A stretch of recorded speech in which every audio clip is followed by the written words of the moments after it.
Seigneur Jésus. Amen. Nous lisons la parole de Dieu au nom du Seigneur Jésus. Amen. Ce n'est pas pour eux seulement que je prie, mais encore pour ceux qui croient en moi par leur parole. Afin que tous soient un, comme toi, Père, tu es en moi. Et comme je suis en toi, afin qu'aussi soit un en nous, pour que le monde croie que tu m'as envoyé. Tu leur donnes la gloire que tu m'as donnée, afin qu'ils soient un comme nous sommes un. 18 Jean 10, verset 30.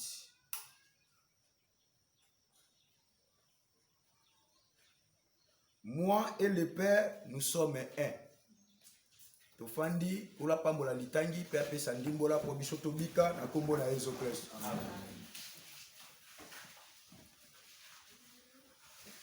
Bakisi écriture moko pour la meilleure audition.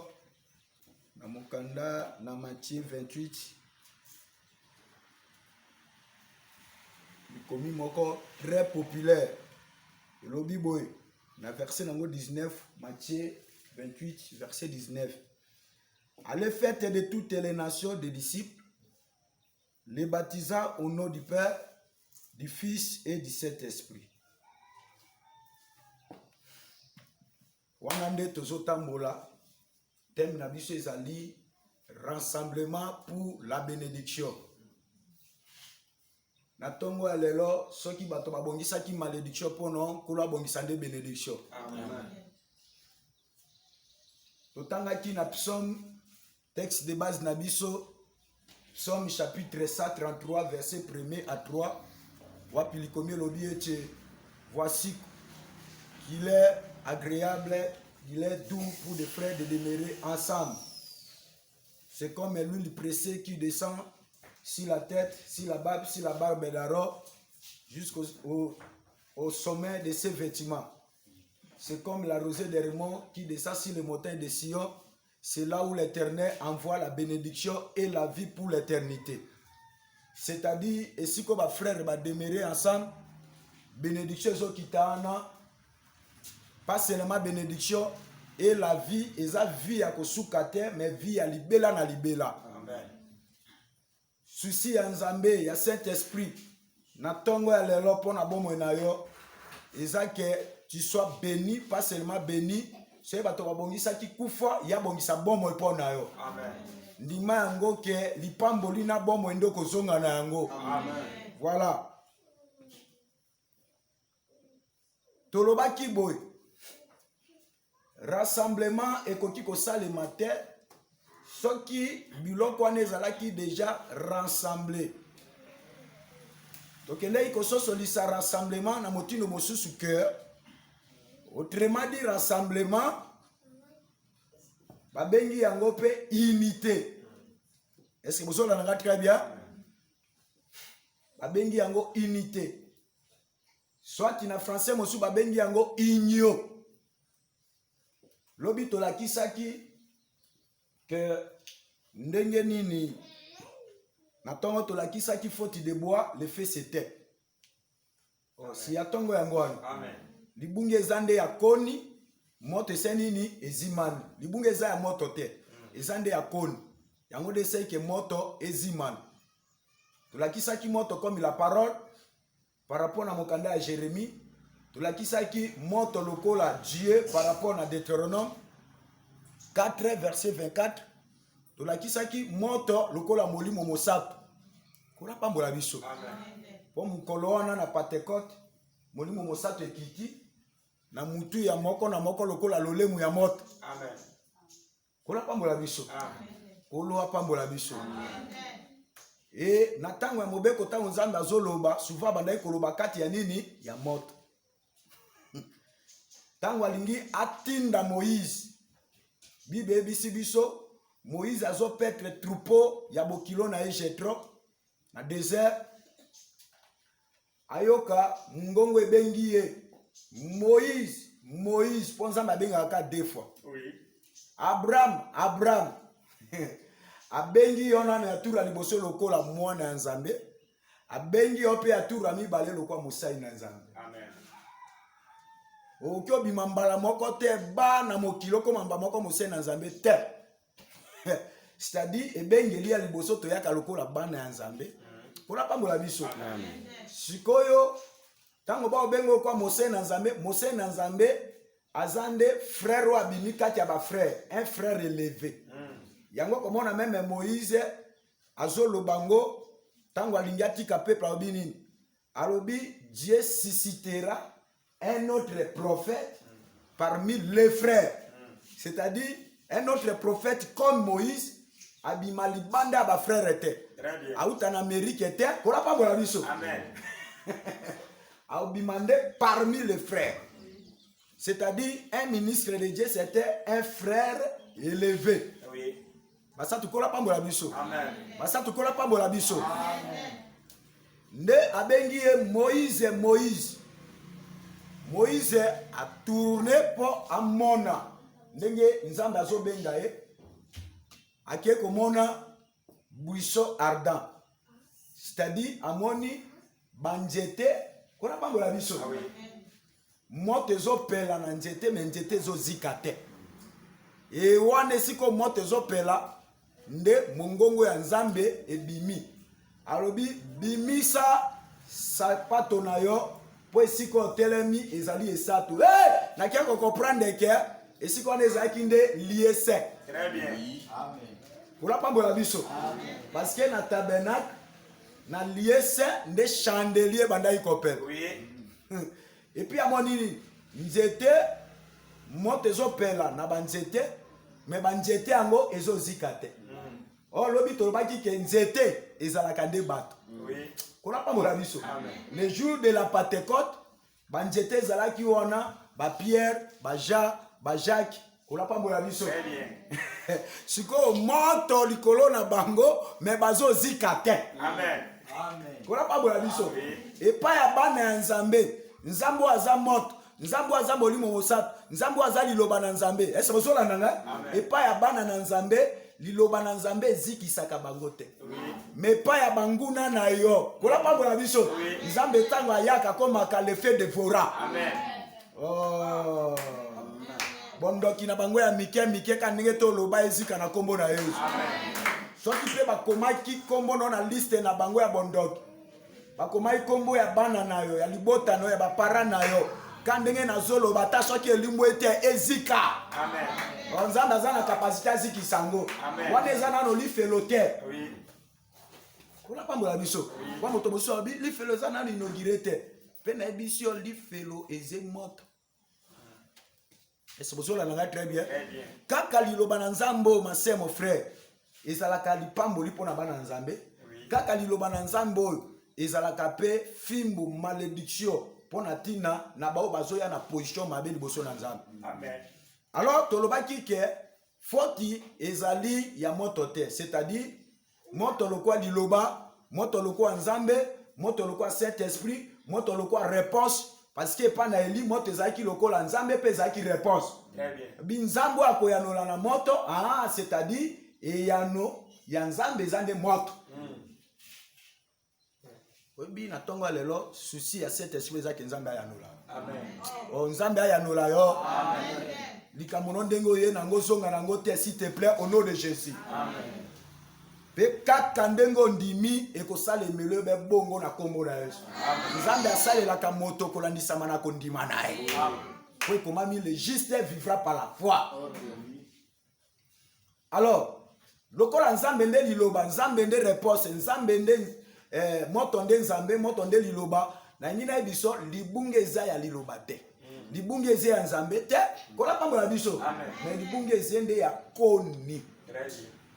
Par rapport à Luc 23, verset 31, likome lobi, Jésus nde azoloba lobi, ndenge basalaki epai na ngai, bois verte, nzete ya mobesu, bakosala pepa na bino nzete ya nini ya kokauka. Kaka na langage wana ya Luc 23, 31, endimisi biso ke ngana yo tozaka pe koni. Très bien. tozalaka koni ya kokauka kona pambola biso nzete ya kokauka tango tozalaki libanda ya Jésus. Très bien. Soki oza libanda ya Jésus oza détaché na Jésus okozala ya kokauka. Oui. Ndimelanga na kombo na Yesu bongo nde ezali po na mokana na Jacques 15 kobanda na verset nango premier ti na verset nango 5e likombe lobi nini Jésus azobeta tolo alobi ngai nazali nzete papa na ngai aza vignero mais bino boza nde bitape. Amen. Étape na étape oyo ekokangana na ngai te. Ese bozolanda ngai? Oui. Ekokauka pe kobota mbuma te. Po soki étape ese détaché na mobimbi nango. Amen. Amen. Ekokauka. Oui. Ekomi directement koni. C'est-à-dire elobeli mosusu ndenge oza wana. Soki ose détaché na Jésus. Ese bozolanda ngai? Amen. Okokauka. Ah, nakoti sa frère moko? Tokoti sa frère wana ya. Mwana kili kila kokota. Tolo batoka ndenge docteur azoloba mais amen docteur. Azoloba nini? Alobi tala ngai tango nazalaki attaché na tata. Nalekaki na ko produit ba fruit. Oui. Mais tango nakomi kaka détaché na tata, na ke loin du père. Bon mengo na nga nyonso kola pambola biso esilaki na kaukaki. Amen. Est-ce que vous avez très bien? Il faut que na zonga lisusu epa na tata na kangana na pour que na bota lisusu mbuma. Cela veut dire que moi na zalaki étape. Très bien. Kola pambola biso. Amen. Tango kaka a se retirer. Lobi to tangaki na Hébreux chapitre 10 verset nango 37 tina 39 nzamba zolo babi ke asepelaka te na bato baza komi se retirer okola neti mwasi ya Lot. Abitango za ko se retirer eza pona perte na yo. Oui. Asepelaka nde na bato baza na foi po ba sauver vie na bango. Amen. C'est-à-dire quelqu'un qui se retire kola pambola biso a commis déjà koni. Au cas où qui peut connaître na maïté. Est-ce que vous avez très bien? Connaître na maïté. Et puis na mote pela makasi kolekata njete ya mobeshi. Mais pour que ozala na mai, il faut que zongo kangama na Jésus. Très bien. Et tango kangami na Jésus, okozwa mai o ezekati na lokola net njete sep mobimbi. Pas seulement mai, kola pambola biso. C'est-à-dire vitamine ezekati ya Jésus ekomi yayo. Oui. Ah, babolamu ya Jésus ekomi yayo. Amen. Bomengo ya Jésus ekomi yayo. Bomo ya Jésus ekomi yayo. Soki Jésus akotombo yayo po tombwami. Soki baolonga Jésus te balonga pe yo te. Est-ce que vous avez nanga très bien? Soki Jésus akende ke liboso yo po ko kende liboso. Amen. Soki Jésus abota ka mbuma yo po ko bota mbuma. Nzambe pambola liteo na kombo na Yesu. Amen. Faute yezende ya koni. Ndezo sake moto ezimana. Babi Eli arrangea les bois. Tango Eli pe moko akomi epa ya veve ya Sarepta, aibisa bi na uti kolokota kaka koni mibale pour que na tumba gâteau. Oko tumba gâteau na koni eza séparé. Poso koni ka eza séparé, mote ko pelate. Ata ozumai osopi na koni te, mais soko zikaka obendi koni bo eko zimana. C'est-à-dire comme on dit que yo zalaka koni, ngana zalaka koni, eloko ezo boma moto, eloko esaka nzambe amitalisa te, eloko esala ke no liloba na nzambe ezwa vite na kati na biso parce que tu te retires. Tango se retirer, o a se retirer, babaki ekwa na kanisa. Est-ce que vous avez très bien?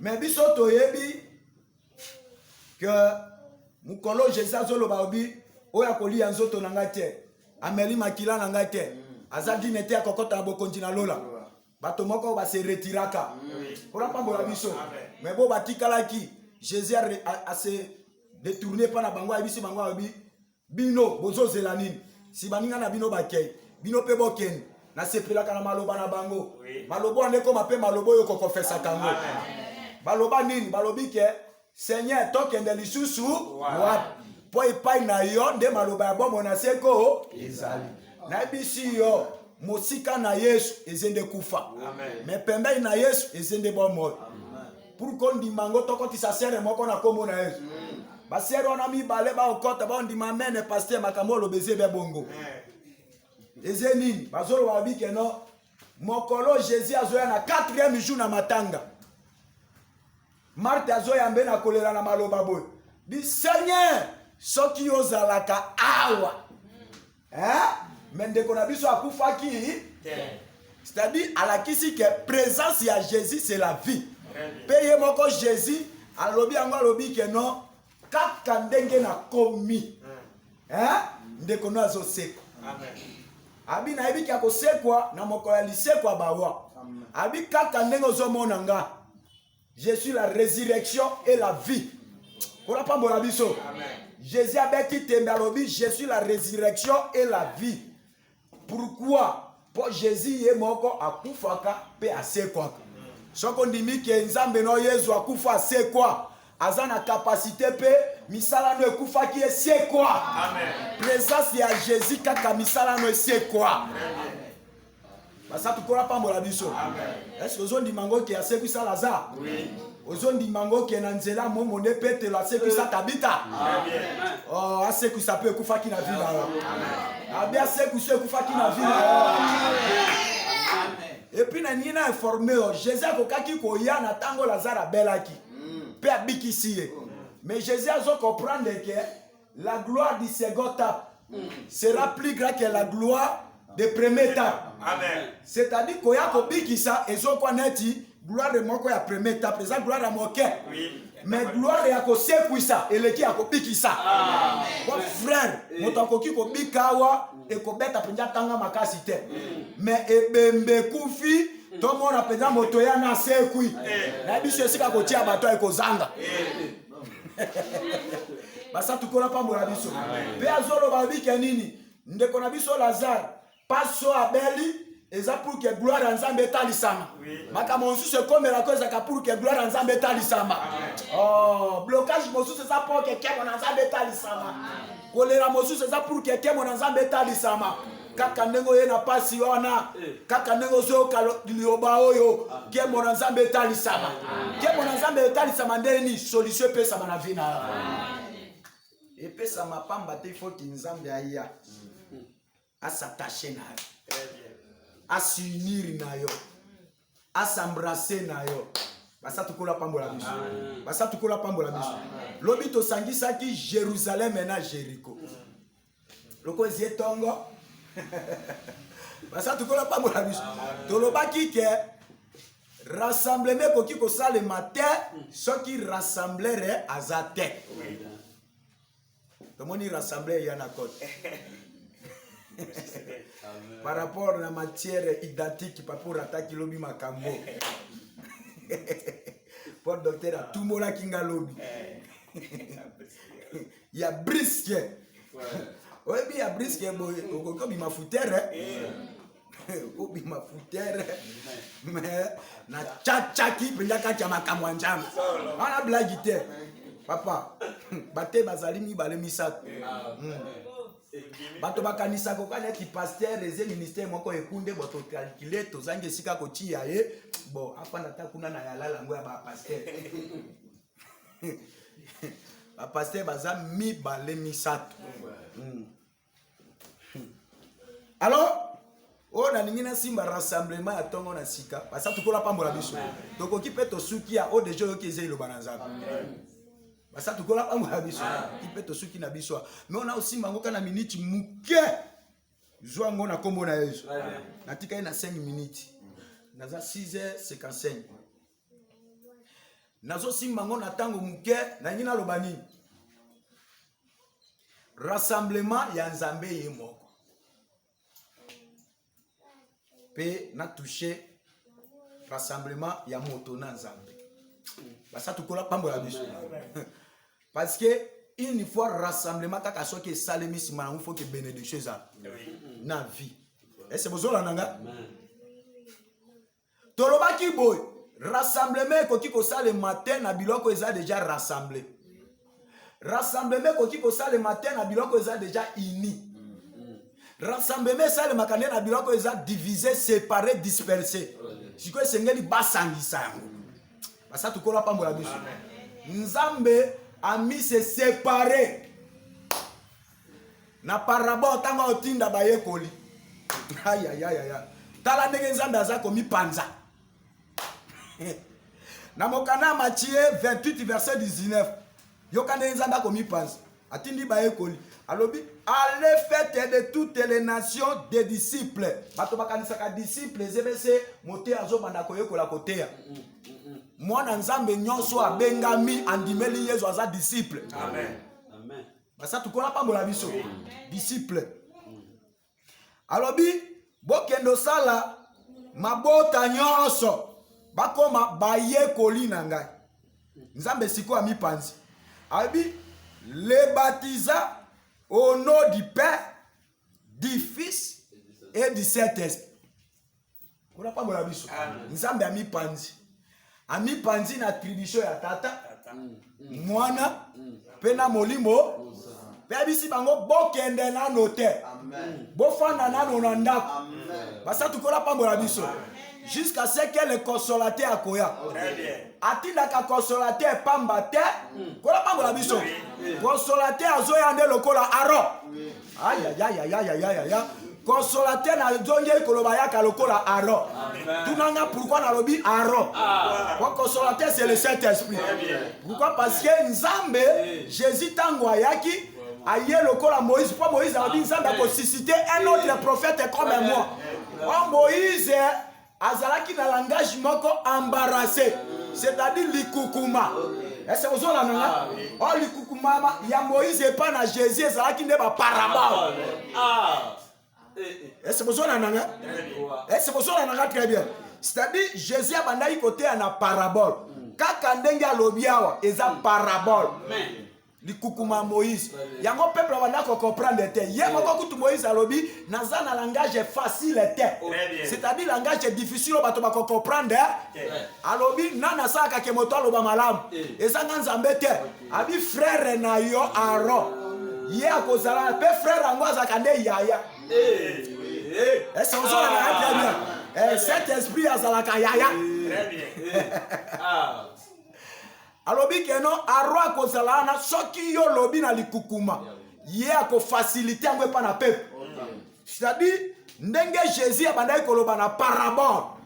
Alobi na koloba na parabole pour que bato ba comprendre. Yango tango ya lobi na parabole bato ebele baye bakomi oko Esaü. Amen.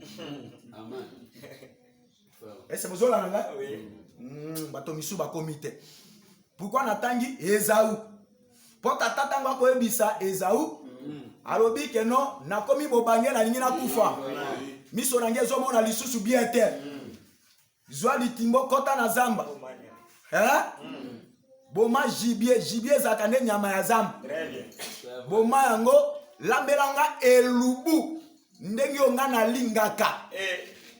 Oh, en réalité, papa kosaki. Pour moi, n'attendais à ebaka, sauce ya papa, goût ya papa. Moto ebaka, goût ya papa, zakande mama. Amen. Est-ce que vous avez c'est-à-dire, elobeli à tata, kola pambo la biso. Ezalaki embarrassé à biso, kota na zamba. Bombelanga nyama. Lambelange lubu, goût ndenge nga lingaka. Oya na ngona li ya pambo lingo nange pambo la yo. Esaü olake na kotuni sata mama abi mama ye papa ebisinga boy boy boy zwa kaka litumbo akota zamba. Esaü kona pambola biso azalaka nde continuité ya Ismaël. Ismaël tina ne lingolo ba tirer dak. Ye wana na mbanji kona pambola biso akoti zamba uluka nyama ti akota kazamba. Ti siko azoluka nyama kona pambola biso atikala kozwa nyama. Pourquoi? Parce qu'il y a qui na précipitation. Pe ba Esaü batondi na mokilo plein. Ko kaka papa lobi directement ba koti zamba. Maloba misusu ya papa attention nango kokoti so zamba. nzoka nyama za kaka na mboka mais yo koti zam ese bozola la kego papa tango asisi oloba eza kota zamba zoluka ka nyama ya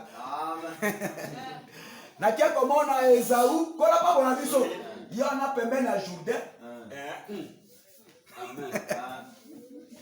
namona nyama zoya zoka Jean Baptiste asi abonaka nyama kala abi Esaú pourquoi zotelekana na mbanji boy merci nyama ye moto na makolo mibale na abengi ye nyama abi me nyama oluzolukezi ya zamba te nyama ngo ye ya mboka voici l'agneau de Dieu kola pa bona biso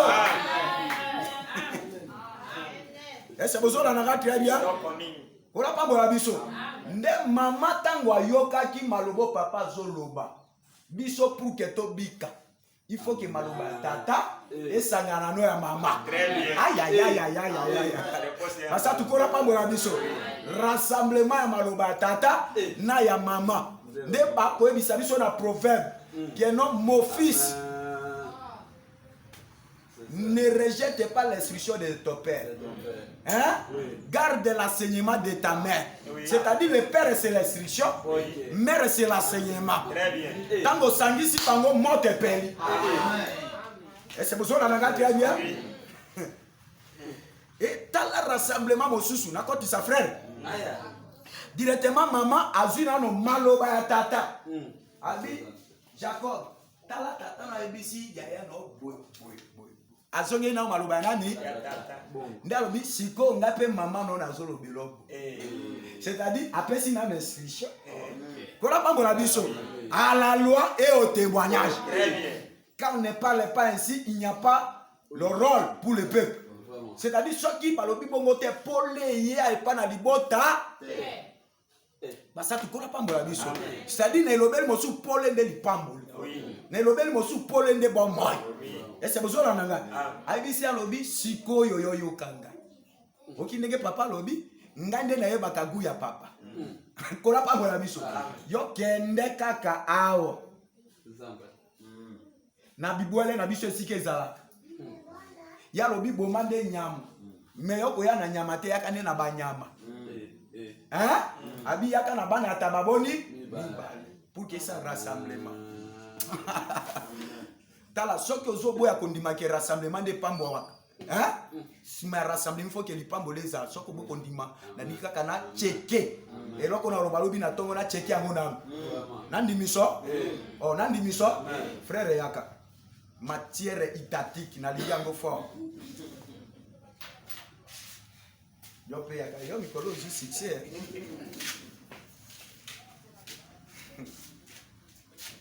Telema.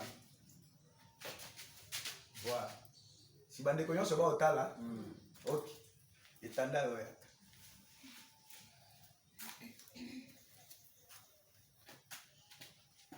Beaucoup ça.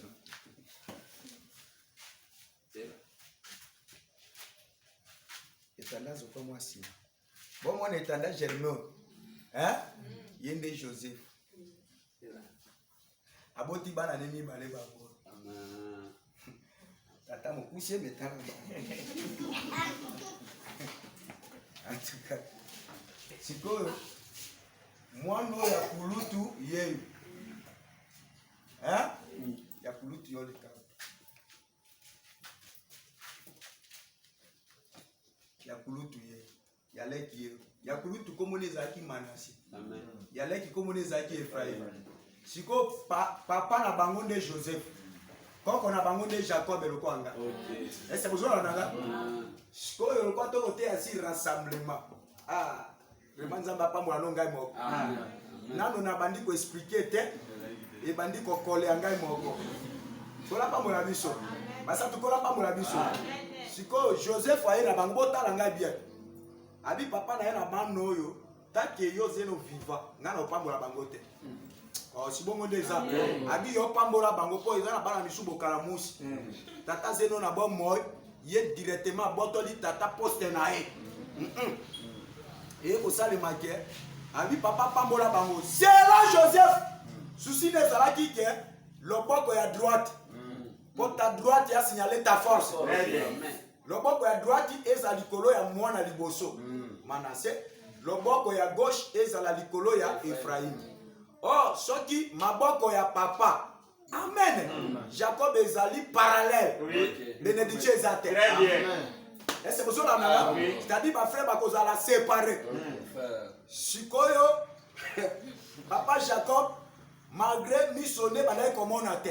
Mais miso ezolaki na maboko. Est-ce que vous avez babi Jacob a telemi à rassembler force nyos. Aïe aïe aïe aïe. À rassembler na ozwa Jacob comme Dieu. Ou azo rassembler ma attribution nyos. Azo rassembler ma bénédiction nyos. Oh, nzambe asangisa ma pamboli nyos. Amen. Dans wa sangisi yango bien-aimé dans le Seigneur. Olati ya maboko ne parallèle. Achaki maboko parallèle était asi loboko ekegu. Hein? Ya droite eke pa na lek. Ya gauche ezongibo. Tango ezongibo maboko ya papa mi bale senini écoute. Amen. Est-ce que vous entendez? Et c'est sous parallèle était comme croisé. Directement tout le monde l'œuvre de la croix. Amen. Kola pa mon abiso. Basa tu kola pa mon abiso. Et c'est na bokeseni entre moto baba qui est na bois. No baba qui est na écoulous. Pour écoulous c'est des croisés. Babi qu'il soit maudit c'est lui qui est pendu au bois. Mais qu'il soit béni c'est lui qui est pendu sur la croix. Parce que la croix, c'est la bénédiction. Pourquoi la bénédiction? Parce que Amen. Rassemblement pour la bénédiction. Basa tu connais pas mon abisso. Basa tu connais pas mon abisso. Manassé Kende. Ephraim et Pézo. Joseph Usonga de Sikana. Basa tu connais pas mon abisso. Basa tu connais pas mon abisso. Basa tu connais pas mon abisso. Nde obike Jacob. Amen. Basa tu connais pas mon abisso. Obike Jacob. Bango sonné Esaü apambo maka. Amen. Soko tangi na Genèse 28. Hein? Okomona que comme ici, bapambola kaka Jacob. Mais Esaü azwa quitté. Potango, basisi koloba maloba lipamboli pona Jacob Esaü aye na simba. Abimi na nyama na ene lubu na abi papa li alobi oh. Nani wana wo nga Esaü. Abi merci. Ndeko nona si na pesi enyoso. Au moins comme ici que Esaü apambo maka. Na ngina biso ke no na Esaü, na Jacob bango so apambo. Oui. Très bien. D'ailleurs je vois verset na. Avant il y a explication, na pesa no verset. Hébreu chapitre 11 verset nango 20. Ce qui n'a mis qu'au cité. Voilà. C'est par la foi qu'Isaac bénit Jacob et Esaü.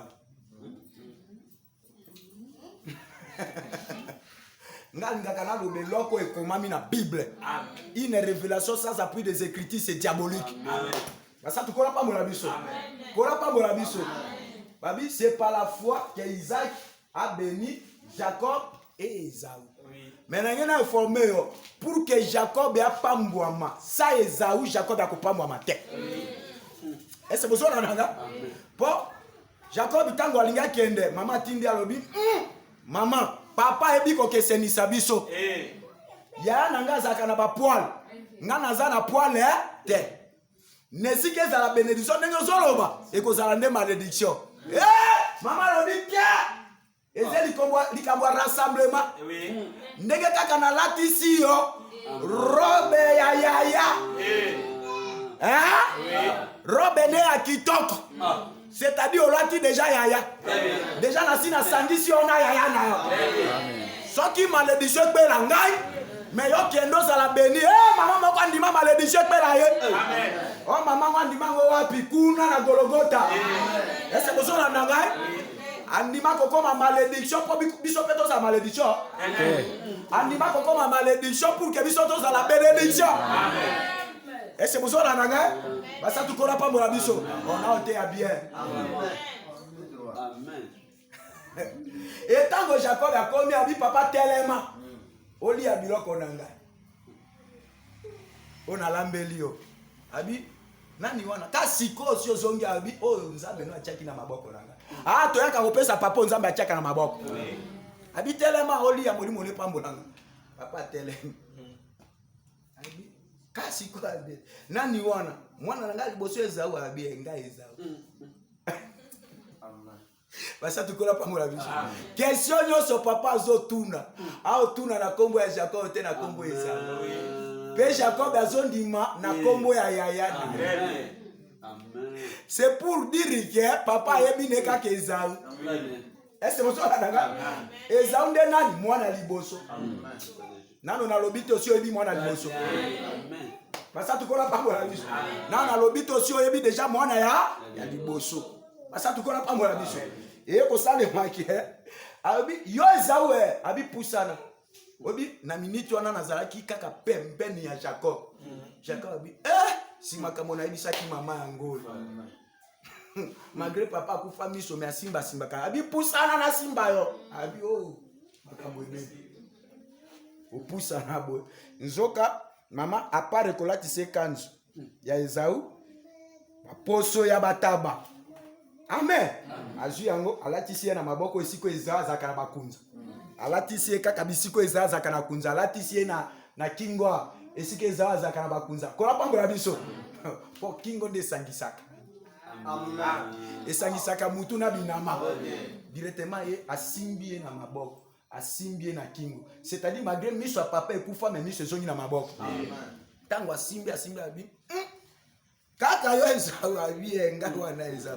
Oyebi ke soki Jacob kola pambola biso atepaka achangeaka maloba mais li pa molina ebebaki. Est-ce que vous avez nanga même na l'état soko zo samba ka maloba moko ata ba changer ba question kola pambola biso mais zo samba ka liloba moko yonde ba longisa mais soko bandi tout la liboso ba changer question olobi bo tout ami balo changer moto a changer kamaloba bakondana kae. Est-ce que vous avez nanga très bien alobi ezenga Esau abi yo Esau abi asimbi abi mongongo ezi ya Jacob menjoto ya mwana nanga Esau. Est-ce que vous avez nanga mongongo ezaka nde na kati nzoto ezaka nde libanda. Est-ce que vous avez nanga très bien esili abi pesanga na lia leye esili asisi kolia alingia pambola po ezaki ka soko osisi kolia pambolanga si bongo nde bayokanaki lisusu tango asisi olia lobi pusana lisusu obezenga papa si esili pambola ngai abi bezenga tala ke papa si ale mais ba gymnastique ezebele tala nzambe akoki kolia kola pambola biso mais pour pambola yo il faut qu'on landa ba norme. Très bien. Et c'est pour ça qu'on a très bien. Il faut que ba norme abi bezenga tango ayeko bezeye alumbi solo nae koka solo ayokaki kola pambola biso ayokaki ndeke ayoka solo ya nzoto nae mais solo e dégager zende solo elamba.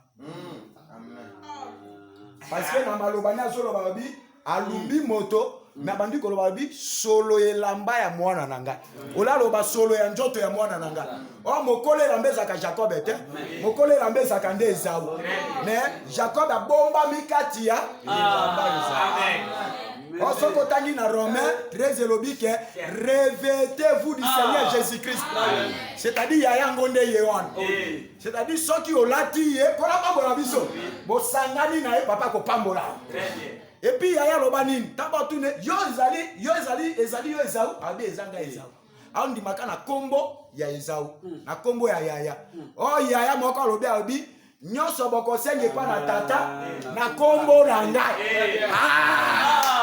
eso so na ngaka et kopesa merabino c'est-à-dire véritable Esau ndenge to te na tongo à ce Seigneur Jésus-Christ sangana na ye kola pambola biso kola pambola biso c'est-à-dire soko sangani na Jésus papa ko pambola mais ye moko pe papa loko mi panzaki amen papa mwana molimo mosaku aye le jour de la Pentecôte kola pambola biso ami sangisi oui asangisi tata na mwana na molimo mosaku Kola pa mona biso bazongi moko parce que mona lobi ke ngana tata tozalaka moko sala bango pe bazala moko lokola ngana toze moko nyonso azoloba moko na pour que lipambole kita bien aimé dans le Seigneur bato baya na précipitation lokola Esaü kozwa kaka au nom du Père du Fils et du Saint-Esprit bandi ko baptiser na bango bato na bisio na baptême wana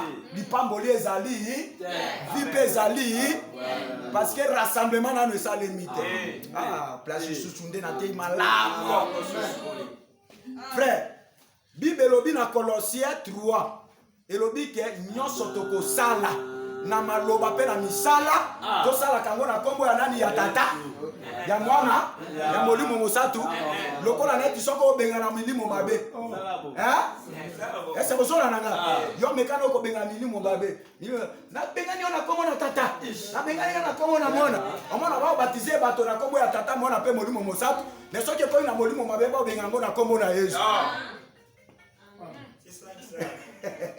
basa tukola pa mbabiso babi na misala na maloba oko baptiser za ne mosala kona pa mbabiso ko benga nezene na maloba c'est-à-dire nyonso to sala ngona kombo nini ya Yesu cela veut dire tata na mwana na molimo mosatu basangani bakomi moko na kombo ya Yesu Kristo cela veut dire libatisi oeze na lipamboli simanango libatisi oeza na vie simanango kona pambola biso ezene na kombo ya Yesu Kristo amen. Est-ce que ça tu aussi minga très bien dans le rassemblement ya Nzambe pour la bénédiction amen. Est-ce que vous la nanga très bien est-ce que vous la nanga très bien yango na ke osuki sana Romains chapitre 8 verset 31 abi si Dieu pour nous qui sera contre nous na journée à l'élo soki Nzambe azapona motakote le meilleur kozala te abaki si na 30 alobi nini abi na 30 alobi soki Nzambe alekaka na ko épargner mwana ne moko alikinda te apesi ye biso nyos bongo de commande Jésus apesama kaka pona ngai te apesama kaka pona docteur Bethlehem te ko envia ka moto te est-ce que vous na ngai Jésus azapona moto o andimeli ye abiso ki Jésus wana apesama likabo pona biso nyos pona nini te na nzela na epe tozwa pe biloko nyos cela veut dire que tane na soki si maté na ngai soki déjà yona Jésus bokomi eloko moko ndenge Jacob ne Esau bakoma ki eloko moko pona pa bola biso biloko nyonso etikali o ezalaka posa motema na yo kolo akobenda ngo atezaki mosike koma pene bongo ndezali bongo adaka kane bazaki bomoko na Nzambe amen bazaki bomoko na Nzambe Nzambe abongisaki jardin na bomengo ezaka na jardin bawolo ezaka ya jardin kona bango na biso po za bomoko na Nzambe Nzambe apesi ye jardin mobimba soto ze bomoko na Nzambe amen bomengo ya Nzambe koma bomengo na yo welo taposa motema no Nzambe akokisango na puka kokisango sala na moko na Nzambe